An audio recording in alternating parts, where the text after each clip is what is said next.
Sejam bem-vindos ao nosso QAcast, podcast QA Test do CID.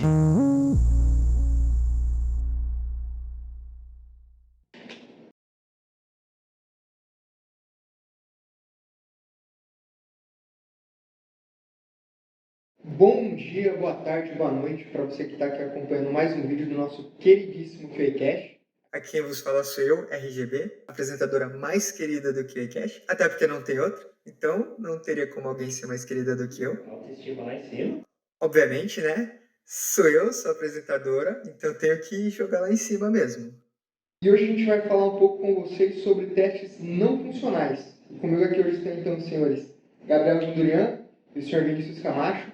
Eu já quero chamar aqui o senhor Gabriel Vindurian para bater um papo com a gente. Bora lá. Eu vou fazer uma introdução rápida do assunto, mas antes de falar de assunto de testes não funcionais, eu quero dar um destaque também para o teste funcional, porque os dois são testes muito parecidos, eles são testes basicamente irmãos, e não tem como a gente falar de um sem falar do outro. Os ambos são igualmente importantes. Então, um pouquinho de teoria, de acordo com os sílabos, que é da nossa certificação de CTFL, testes funcionais eles validam as funções do software, ou como a gente gosta de pensar, o que o software faz. E os testes não funcionais eles validam as características do software, ou seja, como o software se comporta fazendo o que ele foi programado para fazer. Tá, mas isso é teoria, palavras bonitas, eu prefiro dar alguns exemplos para a gente entender melhor. Primeiro, vamos pensar numa solução web. Imagina que seu celular quebrou, você vai para uma assistência técnica de um shopping e você passa pelo seguinte processo. Você chega lá, você tem um totem onde você pede a sua senha para ser atendido. Ela é impressa para você, você entra na assistência, você chega, você vê uma TV com todas as senhas da assistência, você consegue ver onde está a sua senha, quantas pessoas tem no seu lugar na fila, na sua frente na fila. Você consegue ter uma geral da situação na assistência. Quando chega a sua vez, a TV dá um destaque para a sua senha, toca um som para chamar a sua atenção e indica o guichê que você tem que ser atendido. Chegando no guichê, o atendente ele tem um sistema próprio onde ele tem a capacidade de gerir o seu atendimento.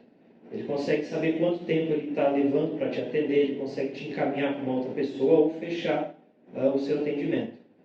E, fora isso, tem a gerente da assistência, digamos assim, que ela consegue ter um controle geral da assistência.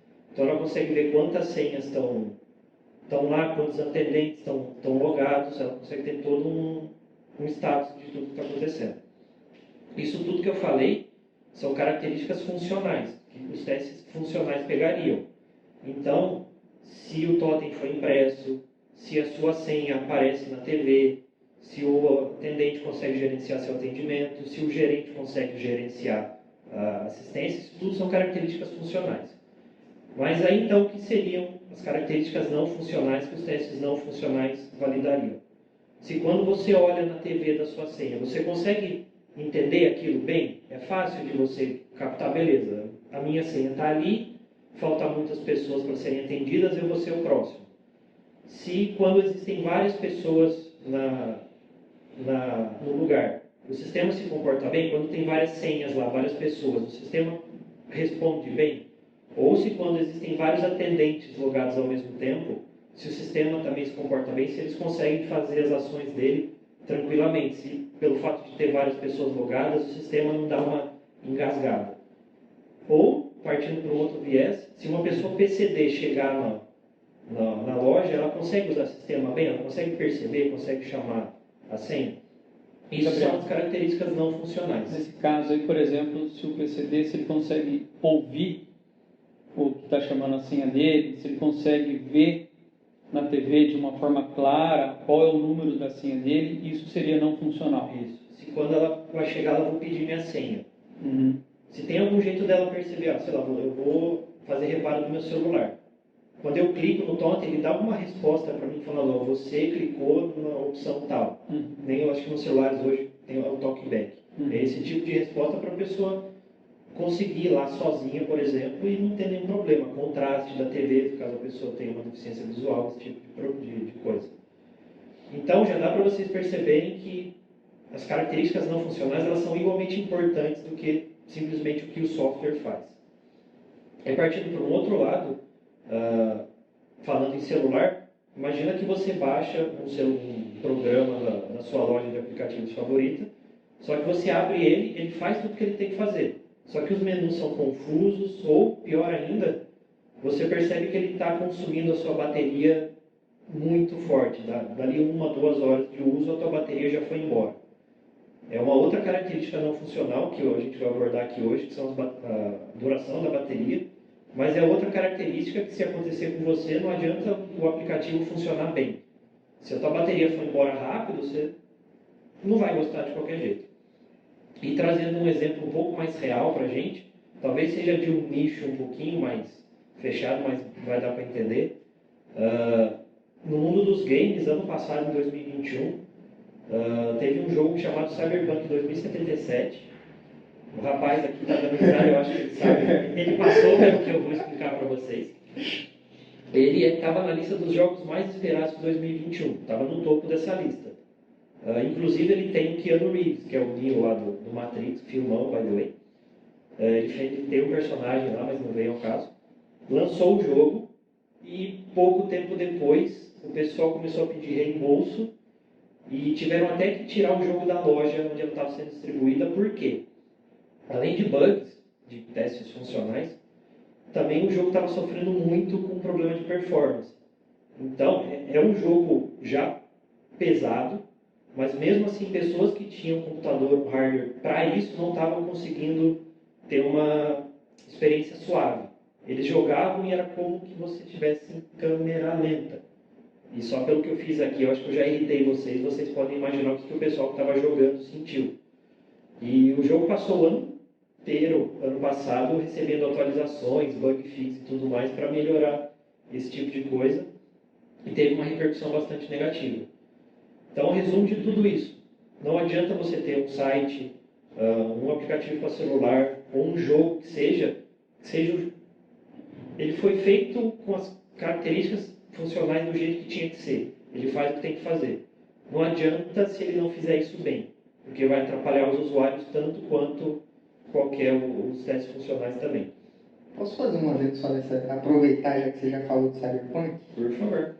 Cara, o Cyberpunk, na verdade, o grande problema dele não foi a galera não querer fazer os testes não funcionais. Eu não estou falando isso, né? É que eles quiseram acelerar o processo. Então, é muito importante que não acelere o processo. Se está planejado para demorar um ano, é um ano. Não adianta querer lançar com 9, 10 meses, 2 meses antes do planejado, porque às vezes é como aquela velha frase, né? O barato sai caro. Eles quiseram acelerar tudo, no final ficaram um ano só dando hotfix. O jogo que tinha tudo para ser o melhor jogo do ano, recebeu o GOT, no final foi a maior decepção. Eu não digo que é a maior da história, mas está ali no top 3. GOT é Game of the Year. Game of the Year. Traduzindo para quem não sabe. Você falando isso, eu até lembrei, fiquei sabendo esses dias, o serviço de streaming da HBO, quando lançou, acho que vocês assinam, se vocês ficaram sabendo, quando estreou teve vários problemas, vendo agora também de performance, que tinha problema para fazer o streaming das coisas e tudo mais.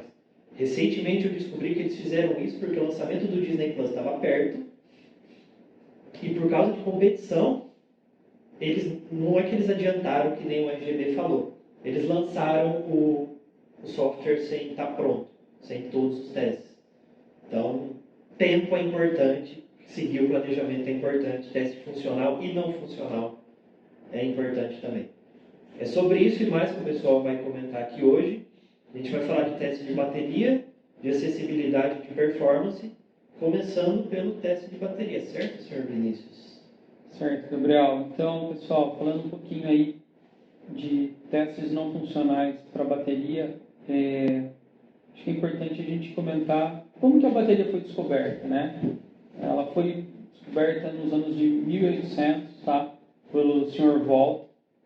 Ela foi a primeira bateria verdadeira, assim, registrada, né? Ela era uma pilha voltaica, tá? Ela era composta por pares de discos intercalados com cobre e zinco e embalado com papelão né, que é embebido em salmoura. Então, assim, já tem muito tempo que a bateria ela foi descoberta e ainda assim a gente sabe que a bateria é um grande problema hoje, nos dias atuais, depois de muito tempo. Então, por isso que é muito importante ser executado aí os testes não funcionais para garantir que os nossos smartphones, as nossas câmeras, os nossos notebooks, eles atinjam um tempo de bateria, um tempo mínimo ali de bateria em determinados cenários, né? Falando ainda um pouco de tipo de bateria, né? Só para exemplificar, no carro, por exemplo, a gente tem uma bateria, né? Que é a chumbo ácido. O chumbo ácido é a química que vai nessa bateria. A gente teve muito problema lá atrás com baterias de níquel-cádmio, né? Que era aquela bateria que vicia, né? Porque se você não utilizar ela da maneira correta, a química dela, ela vai compositando a química e aí você não tem tanta capacidade de carga, né? Ela fica viciada. Aí depois veio a bateria de níquel metal hidreto para tentar resolver esse problema do vício. Mesmo assim, não conseguiu resolver. E aí descobriram, né, a bateria de lítio-íon, que é a bateria que está na maioria dos equipamentos hoje que a gente utiliza, né? Ela foi uma grande assim, invenção, mas ainda assim a gente sabe que tem alguns problemas aí relacionados principalmente à parte mecânica ali, né? Tamanho da bateria, alguns cuidados, ela tem uma vida útil que não é tão grande assim, então é algo ainda que precisa ser melhorado, né? Então, falando um pouco aí a respeito de testes para bateria e ligado ao nosso ambiente, que é teste de software, eu vou dar alguns exemplos aqui de testes de bateria que a gente pode realizar, né? Por exemplo, se a gente estiver falando de testes de não funcionais para smartphone, a gente é bom listar alguns cenários de teste, porque, por exemplo, se a gente tiver com o telefone com a tela desligada, né, e sem tocar uma música, e você fazer a medição de corrente, que é o principal ponto que vai determinar o tempo que essa bateria vai durar, ele vai ser uma medida, vai dar um resultado, tá? Se você ligar a tela e colocar uma música para rolar, vai ser completamente diferente o resultado em tempo de horas. Então, por isso que é importante você ter os requisitos do seu cliente ali, né? Que fala que aquele smartphone tem que durar na bateria, né? X horas, e com a condição, porque a condição ela vai variar bastante, né? A tela é um dos fatores que mais consome a bateria, mais consome corrente. E como que você faz esse teste, né? Você coloca um medidor de corrente ali e simula o cenário. Vamos supor, em chamada de voz com a tela ligada, eu faço uma medição de corrente, eu divido esse valor pela capacidade da bateria e eu vou saber quantas horas aquela bateria vai durar. E aí eu vejo o meu requisito, se isso está adequado ou não está adequado. O que pode acontecer se não estiver adequado? Pode ser um problema em si da bateria, do hardware da bateria, pode ser um problema do software também, né? E aí isso tem que ser investigado, né? Muitas vezes no software a gente já consegue fazer algumas otimizações, algumas adequações e consegue resolver esse problema de um consumo excessivo, que nem o Gabriel mencionou. Você instala um aplicativo, instala um jogo no seu telefone e ele não foi desenvolvido para otimizar o consumo de bateria. Pode ser que em alguns minutos esse aplicativo derreta, sua bateria derreta no sentido de falar que vai acabar, né, com a sua bateria e você não vai ficar satisfeito, né? Então, é muito importante que a gente realize esse teste não funcional através da medição de corrente em vários cenários para saber se está atendendo, se está adequado o consumo, né, com a utilização ali do que você precisa, tá? Então, por isso que é importante frisar essa parte dos não funcionais para a bateria. É só a medição de corrente que determina quanto que a bateria vai durar, né? É o principal teste que a gente faz. Mas existem outros testes que podem ser realizados, né? Por exemplo, se você fizer um teste da resistência interna, você vai conseguir estimar qual a vida útil daquela bateria. Se você fizer um teste de ciclo completo, eu vou carregar e descarregar, carregar de novo, eu vou saber qual a capacidade que a minha bateria tem, né? Se ela está adequada, se não está. Né? Então, tem outros testes que você pode complementar, além do teste de medição de corrente, que vai te dar alguns sinais a respeito da sua bateria. Tá? E isso hoje a gente enquadra aí nos testes não funcionais. Teste de voltagem diz alguma coisa? Normalmente já vem, né? Vou colocar o multímetro ali, vou ver quantos volts tem. Não, a voltagem é muito simples. Para você determinar a saúde ou determinar se aquela bateria vai durar, você precisa fazer testes complementares aí para ter a certeza da vida da sua bateria, vamos dizer assim, e de como ela está correspondendo com o seu hardware. Seria isso, né? Então agora eu vou passar aqui para o apresentador mais querido do QICast, para ele falar um pouquinho aí a respeito dos testes de carga. Obrigado. Então hoje, para surpresa de muita gente, eu vou deixar um pouco de lado o papel de apresentadora para falar com vocês sobre testes de performance e mais especificamente sobre o uso da ferramenta Gatling para testes de carga. Então, para começar, acho que a gente precisa de fazer uma definição sobre o que são testes de performance. E se você for lá no Google agora e procurar qual que é essa definição, você vai encontrar algo muito parecido, muito próximo disso, que é o seguinte. É você pegar uma determinada aplicação e aplicar a ela alguns testes sobre determinadas condições específicas e, após feito esses testes, você pegar o relatório e fazer uma análise de qual foi o comportamento dela durante a aplicação desses testes ali com a carga especificada. Então, essa é a definição de teste de performance.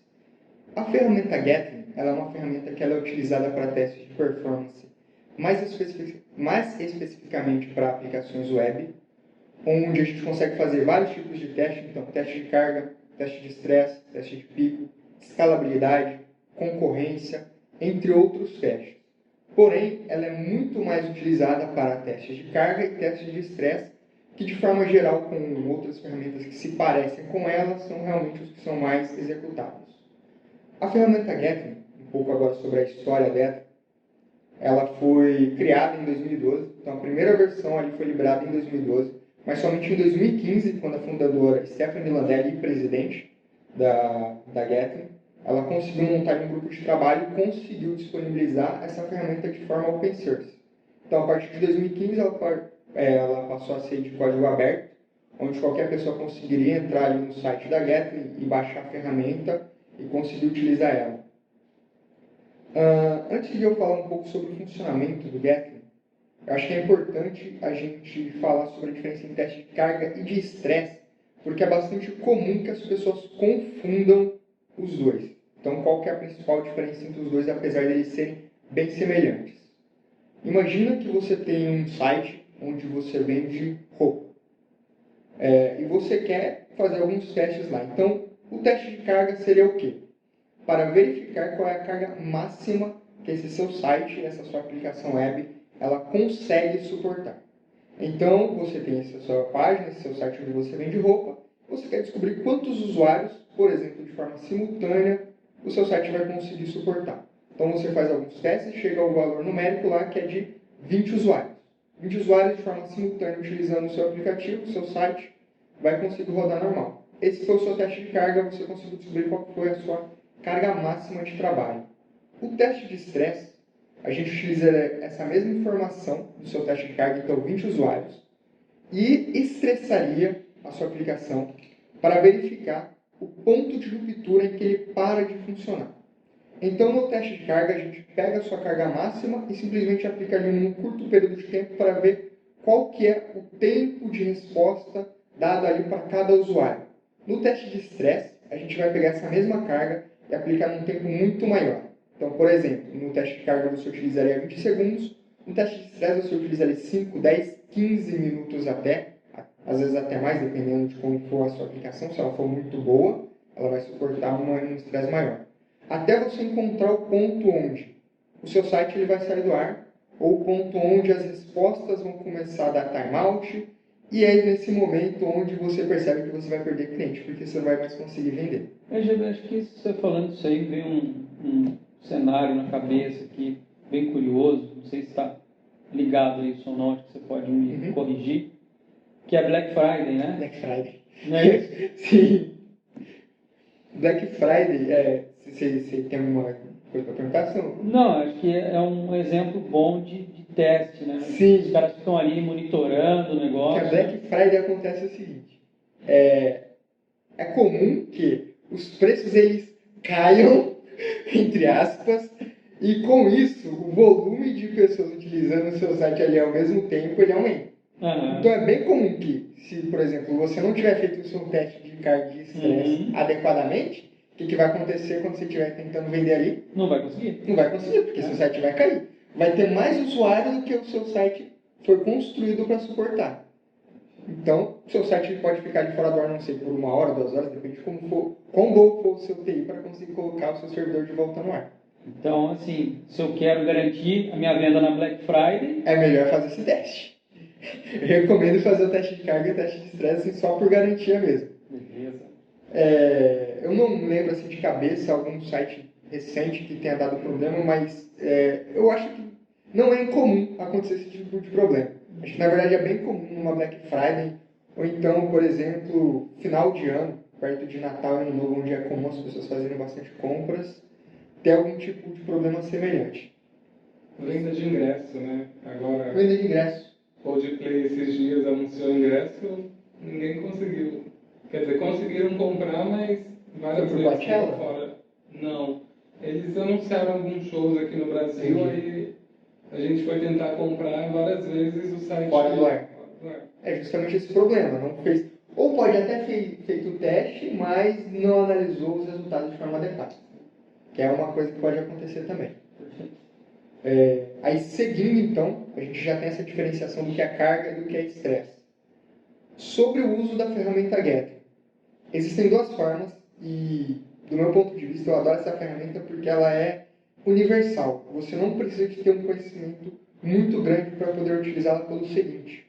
Se você entrar no site da Getter e baixar a ferramenta do Getter Recorder, você consegue, uma pessoa leiga, sem conhecimento de linguagem de programação, ela consegue entrar no site dela, ela simplesmente aperta o F12 lá da vida no computador para abrir o inspector da web, e ela vai fazer tudo o que ela quer fazer na página dela como se ela fosse um usuário. Então, venda de ingressos, por exemplo. Vamos utilizar agora esse site como exemplo. Suponha que você tem um site onde você está vendendo ingresso para um show, você quer fazer esse teste de carga lá.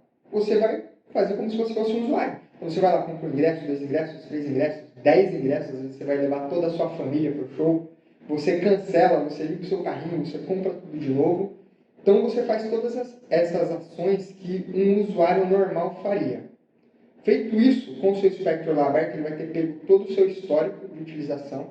Você simplesmente vai salvar isso como um arquivo HAR, um arquivo RAR. E esse arquivo você joga dentro do Getter Recorder, que vai converter para você ele em um script de teste. Então você, obviamente, quando você gera o Getter Recorder, ele gera esse arquivo, ele vai te gerar como se fosse um único usuário. A única coisa que você tem que fazer é abrir esse arquivo, seu script, e alterar lá então para quantos usuários você quer testar. Então você vai aumentando até você achar o seu ponto limite lá. Então se você começou com 1, aumenta para 5, 10, 15, 20, até você achar o seu ponto ali de carga máxima. A segunda alternativa para se utilizar o Getter, e aí esse sim depende de um conhecimento mais técnico e de linguagem de programação, especificamente a linguagem Scala, que é muito similar a Java, é você fazer o script estruturado. Nesse caso, você utilizaria um plugin à parte, que pode ser o SBT ou o Maven. Eu, particularmente, recomendo o Maven, até por uma questão de já ter tido uma experiência interessante. Você utiliza o Maven junto com o IntelliJ. E este plugin, você consegue montar o seu script ali utilizando a linguagem Scala, onde você vai definir parâmetros como a sua página, então você direciona o seu site, como que você quer que seja realizado esse teste, então todas as ações que você quer que o usuário faça e como você quer que esse teste seja executado. Então, tempo, quantos usuários, se você quer ter algum tempo de intervalo. Todas essas características elas são um pouco mais técnicas, então não vou entrar muito em detalhes porque aí dependeria de ter um curso aí de linguagem de escala para você conseguir entender melhor.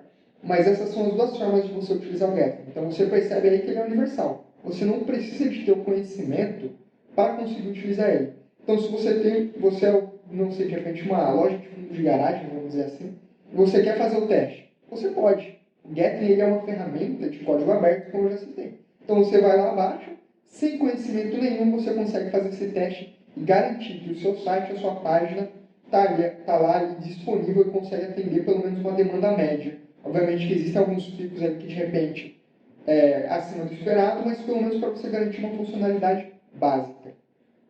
Você explicando assim, RGB, então acho que o grande lance é eu saber as limitações do meu sistema onde está a minha página. Perfeitamente. Né? Saber a limitação, porque aí com isso eu posso tomar algumas ações, se eu achar que é necessário, para melhorar a infra ali, Exatamente. ou alguma coisa para atender o meu público. Agora você me lembrou de um ponto importante que eu acabei não citando. Quando você termina lá a execução dos testes, o Gatsby ele já gera para você um arquivo, um report, você consegue abrir ele na web direto. Então, pode ser o Google Chrome, o Mozilla, Internet Explorer, o que seja. E você consegue ter acesso lá e ele traz algumas informações para você. Uma informação que ela é considerada a principal quando a gente fala de aplicação web. Tempo de resposta. Uhum.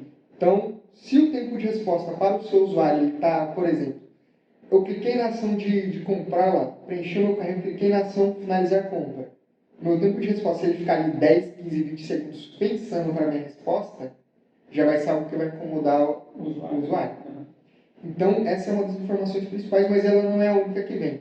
Ela também vem algumas outras informações, como, por exemplo, a quantidade de usuários que estavam trabalhando de forma simultânea, qual foi o pico, o tempo mínimo de resposta, então qual foi a resposta mais rápida e aquela que demorou mais. Pode ser que, por exemplo, você injetou 20 usuários. Os 19 primeiros teve um intervalo ali que ficou entre meio segundo e um segundo e meio. E aí você teve o 20º que ficou acima dos 2 segundos e meio. Você sabe que esse 20º usuário ele pode ser que tenha algum problema. Então aí a partir disso você pode tomar a ação de fazer uma melhoria para quê? Abaixar o tempo desse 20º usuário para que ele fique dentro da média estabelecida. Então, com esses dados que o report traz para você, você consegue tomar essas ações e fazer essas melhorias necessárias. Legal. Bom, eu acho que sobre Gatsby era isso que eu tinha para falar. E eu quero deixar então aqui agora essa capa de personagem do QICast e voltar com uma apresentadora. Já quero chamar aqui o Sr. Jonathan, que não estava aqui com a gente no início, até por uma questão de espaço, como vocês podem ver, só tem 3 cadeiras. Então eu quero chamar aqui o Sr. Jonathan para falar um pouquinho com a gente sobre testes de acessibilidade. Isso aí. Olá, pessoal. Eu vou falar sobre testes de acessibilidade. Basicamente, o nome já diz, né? Mas testes de acessibilidade, eles são voltados para validar uma aplicação, o quanto ela se torna acessível ao maior número de pessoas possível. Hoje não. No último censo demográfico do IBGE, foi constatado que 45 milhões de pessoas possuem alguma deficiência, seja ela física ou cognitiva, e todas essas pessoas elas precisam e têm o direito de acessar o software ou requisito de maneira única, né? Então, esse software ele precisa estar preparado para todas essas pessoas, garantido na legislação. Além disso, muitas outras situações, eu vou dizer uma aqui, vamos supor que eu estou trabalhando, estou usando o meu teclado, o meu mouse e por algum motivo eu derrubei o mouse e quebrou. Será que a aplicação está acessível? Será que eu consigo, utilizar o teclado, apenas com o teclado eu consigo usar todas as funcionalidades da aplicação? Então, o teste de acessibilidade ele é para validar essas questões. Então, qualquer situação adversa, eu tenho que atender nesse teste de acessibilidade. Mas como que eu tenho alguma forma de seguir algum norte ou algum cenário específico que eu possa atender nesse teste? Como que eu acho, né, esse cenário? Eu não tenho alguma deficiência cognitiva, física, ou eu não tenho elaborado algum cenário específico para o caso. Sim, existem algumas empresas e organizações que elas se unem, né, e tentam levantar todos os cenários possíveis com pessoas ou deficiências e situações e padronizar todos esses casos, né, para que seja possível atender, né, a demanda de software. Um exemplo é a WCAG, que ela faz isso para a parte de web. Também tem a ISO 9241171, que também atende um pouco essa demanda. Alguns sistemas operacionais já trazem esses padrões, ou a maioria deles, embutidos. E a empresa que for desenvolver alguns software sobre esses sistemas operacionais podem reaproveitar as propriedades desses itens, desses sistemas, né, e trazer para dentro do seu próprio aplicativo. Assim você consegue atingir o maior número de pessoas e situações. E trazendo isso para o nosso teste, né, é uma coisa que a gente precisa garantir que sempre, ou não sempre, mas na maioria das vezes, o tempo de entrega é curto, o escopo é muito grande, né? E essas funcionalidades e essas partes acessíveis, esses testes em si precisam ser, no mínimo, testados com essas propriedades que o sistema operacional traz. Algumas ferramentas, elas auxiliam a simular o que uma pessoa com algum tipo de deficiência possa ter, mas ela não é 100% válido, né? Não tem como substituir uma pessoa, uma característica e uma situação em si. O ideal é ter uma pessoa com deficiência ou com uma característica específica para aquele teste, para que ele seja mais assertivo e valide um número e atenda um número maior de pessoas. Então, essas ferramentas que simulam essa pessoa que testa alguma situação são conhecidas como tecnologia assistiva ou leitores de telas, né, eu posso dizer assim. Basicamente, elas validam se essas propriedades estão aplicadas no software e se elas atendem a esses padrões que eu já mencionei, da WCAG ou da ISO. E assim você consegue minimamente atender um número maior de pessoas e concluir esse teste. E acho que é isso. Jonathan, tem uma dúvida. Então, assim, eu sou um tester, eu vou começar a realizar alguns testes aí de acessibilidade e eu não tenho as deficiências que a gente quer atingir, né? As pessoas que têm deficiência, eu não tenho, mas eu quero realizar o teste. Nesse caso, então, pelo que você está dizendo, eu tenho que recorrer primeiro às normas para poder escrever os meus testes da forma adequada com a norma e também pesquisar essas ferramentas que ajudam na realização dos testes e depois pegar o resultado disso e comparar com a norma para ver se está adequado, né? Mas se eu tiver as pessoas com essas deficiências e colocar elas para realizar os testes, seria o mais adequado, então, pelo que você está dizendo. É bom lembrar que essas normas são normas e recomendações ou diretrizes para você executar esse teste. Cada país tem uma lei específica para a forma na qual você vai atender esse maior número de pessoas. E ainda que essas normas não possam atender a alguma característica específica, essa pessoa ela pode recorrer, procurar você para que desenvolva isso. Nunca e nem sempre você vai conseguir atender todo mundo, Sim. mas você vai conseguir ser mais assertivo se você, por exemplo, está desenvolvendo e quer validar uma situação visual, né? Uma cor, não sei. Você pode ser mais assertivo trazendo uma pessoa que precisa, que necessita dessa característica específica. É isso. Aproveitando então essa questão aí que você falou das normas, você falou que são recomendações diretrizes. Falou inclusive que cada país ali tem a sua forma de encarar isso. Aqui no Brasil, essa ISO que você citou, ela seria então uma recomendação ou ela é uma obrigação onde todo mundo tem que seguir? Essa ISO ela é internacional e a ABNT ela reaproveitou ela, mas eu bato na tecla de que é uma recomendação. Só que a Constituição ela garante que toda pessoa tem que ter acesso igualitário a um software. Então ela se torna uma obrigação. Por ser um padrão que é aceito internacionalmente, apesar de ser apenas uma diretriz, acaba que todas as empresas aceitam ela, então se uma só não aceitar, ela está bem fora. Se por um acaso eu tiver uma característica minha e eu não consigo utilizar alguma funcionalidade do software que você consegue, eu posso recorrer a isso. Entendi. Porque eu tenho uma garantia na Constituição de que isso tem que funcionar para mim. Entendi. É isso. Se ninguém tem mais nada a dizer, aqui a gente não está numa live, então não tem como puxar perguntas aqui que o pessoal quer feita. Mas caso tenha... Mas caso tenha, pode deixar nos comentários, que a gente tenta responder.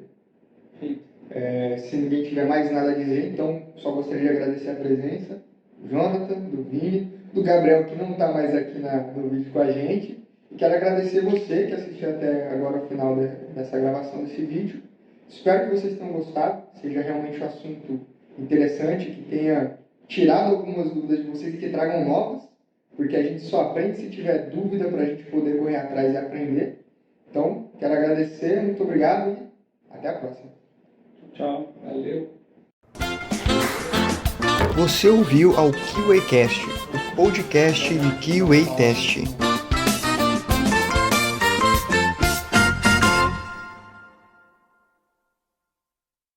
Quero chamar aqui o Sr. Vinícius.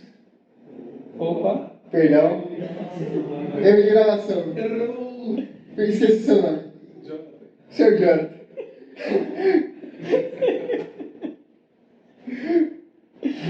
Me apresenta de novo. Eu travei. Pera.